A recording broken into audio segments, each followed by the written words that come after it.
আমরা যা দেখি তা কি সত্যি, নাকি আমরা যা দেখতে চাই আমাদের সেটাই দেখানো হয়? আপনি যাকে কিং ভাবেন তিনি কি আসলেই একজন কিং, নাকি অত্যন্ত শক্তিশালী বুদ্ধি দিয়ে তৈরি করা বিভ্রম? অতীত নিয়ে তিনি বলেছিলেন, দারিদ্র মানুষের মনে ভয়, মানসিক চাপ এবং কখনো কখনো অবসাদ তৈরি করে। আমি আমার বাবা মাকে এর মধ্য দিয়ে যেতে দেখেছি। আমি শুধু দরিদ্র হতে চাইনি। তিনি আরও মনে করেন, ভয় না থাকাকেই সাহস বলে না, সাহস হলো সেই ভয়কে সাথে নিয়ে এগিয়ে যাওয়ার পথ খুঁজে নেওয়া। কি মন ছুঁয়ে গেছে? আমরা তাকে চিনি নারীর প্রতি সম্মানের শেষ প্রতীক হিসেবে। কিন্তু যদি আমি আপনাকে বলি, গত ৩০ বছর ধরে আপনার মস্তিষ্ককে একটি অতি উন্নত ম্যানিপুলেশন মেশিনের মাধ্যমে হ্যাক করা হয়েছে।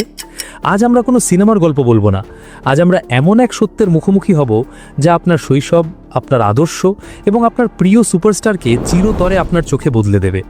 আজ আমরা সেই মুখোশের আড়ালে তাকাবো যা গত ৩ দশক ধরে আপনার অবচেতন মনকে শাসন করছে। তৈরি হন, কারণ আজ আপনার প্রিয় আদর্শের মৃত্যু হতে পারে। यार ये सब producer, director, writer, I am just a bloody star.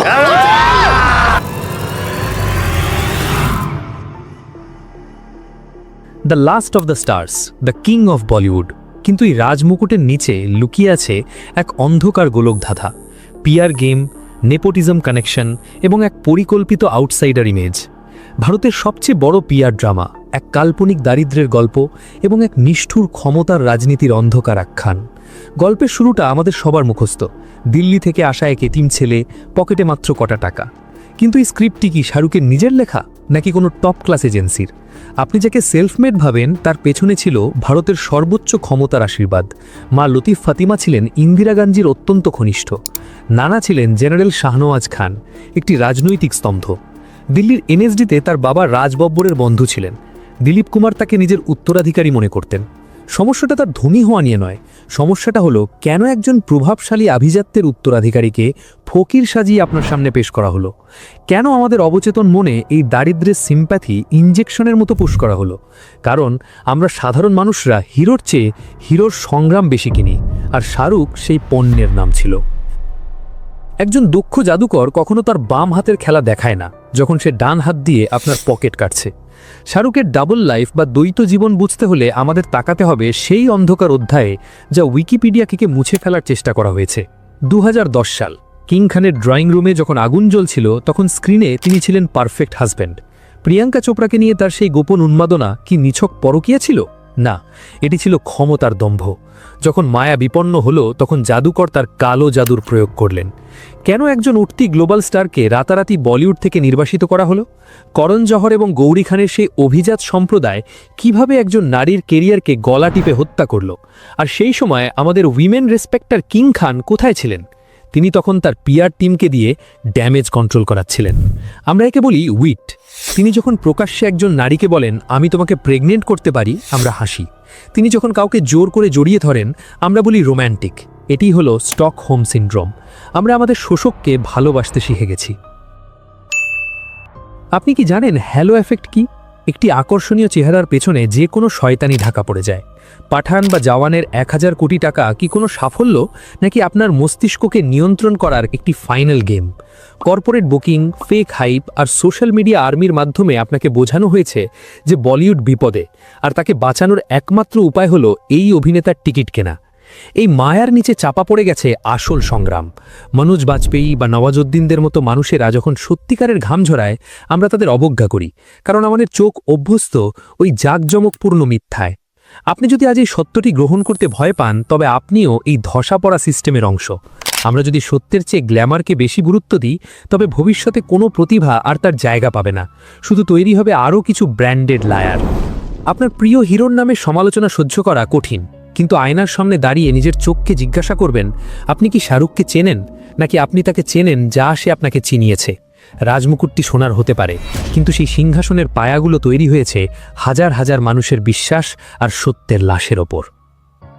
Priyanka Chopra শুধু একটি নাম নয়, এটি একটি পরিকল্পিত ধ্বংসের গল্প। ২০১০-১১ সেই অধ্যায় যেখানে মায়ার আগালে থাকা মানুষটি তার আসল চেহারা প্রকাশ করেছিলেন। ক্যামেরা যখন তাকে গ্রিন ফ্ল্যাগ হিসেবে প্রচার করছিল, তখনই নেপথ্যে চলছিল ক্ষমতার অপব্যবহার। কেন প্রিয়াঙ্কাকে বলিউড ছাড়তে হলো? কেন তাকে একঘরে করে দেওয়া হলো? উত্তরটা সহজ। যখন মায়া বিপন্ন হয় তখন জাদুকর তার নিষ্ঠুরতম রূপ ধারণ করে। করণ জহর এবং গৌরীর সেই অদৃশ্য রাজনীতি কি নিছক দুর্ঘটনা, নাকি নিজের ইমেজ বাঁচাতে অন্য কারো কেরিয়ার বলি দেওয়া হয়েছিল? বলিউডে গুঞ্জন আছে ৯০-এর দশকের শেষের দিকে যখন আন্ডারওয়ার্ল্ডের কালো ছায়া ইন্ডাস্ট্রিকে গ্রাস করছিল, তখন অনেকেই হারিয়ে গিয়েছিলেন, কিন্তু শাহরুখ টিকেছিলেন। শুধু টিকেননি, তিনি এক নতুন শক্তির উত্থান ঘটিয়েছিলেন। দুবাইয়ের রিয়েল এস্টেট জায়ান্টদের সাথে তার চুক্তিগুলো কি শুধু বিজ্ঞাপনই, নাকি এর আড়ালে চলে আন্তর্জাতিক অর্থ লেনদেনের জটিল অঙ্ক? যখন কোনো অভিনেতা একটি নির্দিষ্ট ভৌগোলিক সীমার বাইরে গিয়ে রাষ্ট্রের চেয়েও বড় হয়ে ওঠেন, তখন বুঝতে হবে খেলাটি আর অভিনয়ের মধ্যে সীমাবদ্ধ নয়। ডন 2 পর্দা কাঁপানো অ্যাকশন, কিন্তু পর্দার পেছনে যা ঘটছিল তা যে কোনো থ্রিলার সিনেমাকেও হার মানায়। প্রিয়াঙ্কা চোপড়ার সাথে তার সম্পর্ক নিয়ে আমরা আগেই বলেছি, কিন্তু এখন বলবো দ্য সাইলেন্সিংয়ের কথা। বলিউডের অন্দরমহলে বলা হয় শাহরুখের বিরুদ্ধাচারণ করা মানে নিজের কেরিয়ারে কফিন ঠুকে দেওয়া। প্রিয়াঙ্কাকে যখন ভারতের প্রতিটি বড় প্রোডাকশন হাউস থেকে কালো তালিকাভুক্ত করা হচ্ছিল, তখন শাহরুখের ভূমিকা কী ছিল? তিনি কি অসহায় ছিলেন? না, তিনি ছিলেন সেই নীরব দর্শক যিনি জানতেন যে তার গদি বাঁচাতে হলে অন্য কাউকে উৎসর্গ করতে হবে। এটিই হলো রাজার বিচার, যেখানে ন্যায় বিচারের চেয়ে নিজের ইমেজের মূল্য অনেক বেশি। তিনি যখন মঞ্চে দাঁড়িয়ে তারও ব্যক্তিগত জীবন নিয়ে মস্কার করেন, আমরা ভাবি তিনি কত বুদ্ধিমান, কিন্তু সাইকোলজিক্যাল দৃষ্টিকোণ থেকে একে বলা হয় বিলিটিলিং ফর ডমিনেন্স। খেয়াল করে দেখবেন তার প্রতিটি জোকস বা কৌতুক এমনভাবে তৈরি করা হয় যাতে শেষ পর্যন্ত তিনিই শ্রেষ্ঠ প্রমাণিত হন। এটি একটি অত্যন্ত সূক্ষ্ম ম্যানিপুলেশন ট্যাকটিক। তিনি আপনাকে হাসাচ্ছেন যাতে আপনি তার আধিপত্য মেনে নিতে দ্বিধা না করেন, আর যখন কোনো নারী তার এই আচরণের প্রতিবাদ করেন, তখন তাকে অরোগ্যান্ট বলে প্রচার করে তার শক্তিশালী পিআর টিম। এই দৃশ্যটি দেখুন, এটি কি একজন অভিনেতার প্রতি ভালোবাসা, নাকি একটি ধর্মের উপাসনা? শাহরুখ নিজেকে এমন এক পর্যায়ে নিয়ে গেছে যেখানে তিনি আর মানুষ নন, তিনি একটি আদর্শ। এই কাল্ট পার্সোনালিটি তৈরি করতে খরচ হয় বছরে কয়েকশো কোটি টাকা। তার প্রতিটি টুইট, তার প্রতিটি দান, সবই এক পরিকল্পিত মার্কেটিং কৌশলের অংশ। আরিয়ান খানের মামলার সময় আমরা দেখেছি কিভাবে পুরো ইন্ডাস্ট্রিকে একজোট করা হয়েছিল একটি বিশেষ ন্যারেটিভ তৈরি করতে। সত্য যাই হোক না কেন, কিং যেন কখনোই ভুল হতে পারেন না। আমরা এমন এক ভয়ের রাজত্বে বাস করছি যেখানে তাকে নিয়ে একটি নেতিবাচক ভিডিও বানালে আপনার ইনবক্স গালিগালাজ আর হুমকিতে ভরে যায়। এটি কি একজন সত্যিকারের সুপারস্টারের ভক্তদের কাজ, নাকি একটি ব্রেন ওয়াশ আর্মির আস্ফালন? আমরা যাদের আদর্শ বানাই তারা আসলে মাটির মানুষ। তাদের রক্তেও মিশে আছে স্বার্থপরতা, রাজনীতি আর টিকে থাকার নিষ্ঠুর তৃষ্ণা। শাহরুখ খান হয়তো বলিউডের শেষ সুপারস্টার, কিন্তু তিনি সেই মরীচিকা যা আমাদের আসল প্রতিভা চিনতে বাধা দিচ্ছে। আপনি কি এখনও বিশ্বাস করেন তিনি আপনার জন্য লড়ছেন, নাকি তিনি শুধুই তার নিজের মিথ বা পৌরাণিক মাথিটাকে অমর করার জন্য আপনাকে ব্যবহার করছেন? তাসের ঘর ভাঙতে সময় লাগে না যদি আপনি চোখ খুলে তাকাতে শেখেন। শাহরুখ খান জানতেন যে দর্শককে বশ করতে হলে শুধু অভিনয় যথেষ্ট নয়, তাদের মনে একটি অভাব তৈরি করতে হবে। সাইকোলজিতে একে বলা হয় ভালনারেবিলিটি মার্কেটিং। তিনি বারবার তার মা বাবার মৃত্যু আর নিজের কষ্টের কথা এমনভাবে বলেন যাতে আপনার অবচেতন মন তাকে রক্ষা করতে চায়। আপনি যখন তার সিনেমার টিকিট কাটেন, আপনি সিনেমা দেখেন না, আপনি আপনার অবচেতন মনে থাকা সেই অসহায় ছেলেটিকে সাহায্য করছেন বলে তৃপ্তি পান। তিনি একজন মাস্টার ম্যানিপুলেটর। তিনি জানেন কখন কাঁদতে হয় আর কখন হাসতে হয়, যাতে আপনি তার প্রতিটি অন্যায়ের অজুহাত নিজেই তৈরি করে দেন। প্রিয়াঙ্কা চোপড়ার ক্যারিয়ার ধ্বংস হওয়া বা অন্যান্য নায়িকাদের প্রতি তার অশোভন আচরণ আপনি কেন এড়িয়ে গেছেন? কারণ আপনি প্রেমে পড়েছিলেন তার অভিনয়ের নয়, তার তৈরি করা সেই কাল্পনিক ব্যক্তিত্বের। আপনি কি ভেবেছেন পাঠানের সাকসেস আপনার ভালোবাসার দান? আপনি কি ভেবেছেন জওয়ানের রেকর্ড আপনার আবেগের ফল? না, এটি ছিল বলিউডের ইতিহাসের সবচেয়ে বড় ফোর্সড ন্যারেটিভ। যখন কোনো ইন্ডাস্ট্রি বিপদে পড়ে তখন তারা এক ত্রাতা বা মেসিহা তৈরি করে। শাহরুখকে সেই আসনে বসানো হয়েছিল।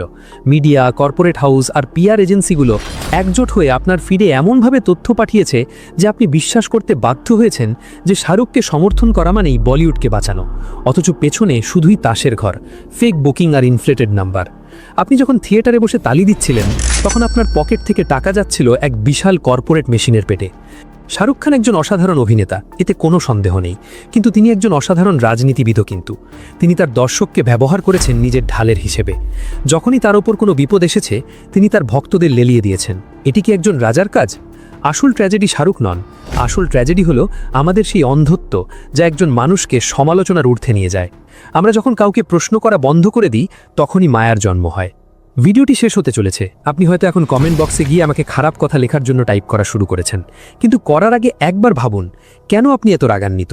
আপনি কি শাহরুখকে রক্ষা করছেন, নাকি আপনার নিজের তৈরি করা একটি মিথ্যা বিশ্বাসকে রক্ষা করার চেষ্টা করছেন? সত্যটা হলো, শাহরুখ আপনাকে চেনে না। আপনার আবেগ বা আপনার কান্না তার কাছে শুধুই একটি ডিজিটাল এঙ্গেজমেন্ট। আপনার হিরো আপনার জন্য কখনোই লড়বেন না, তিনি লড়বেন তার ব্র্যান্ড ইমেজের জন্য। আমরা মায়া ভেঙে দিয়েছি, এখন ঘরটি অন্ধকার। আপনার আলো আপনাকে নিজেই খুঁজে নিতে হবে। রাজারা কখনোই অমর হন না, অমর হয় শুধু তাদের প্রজাদের বোকামি।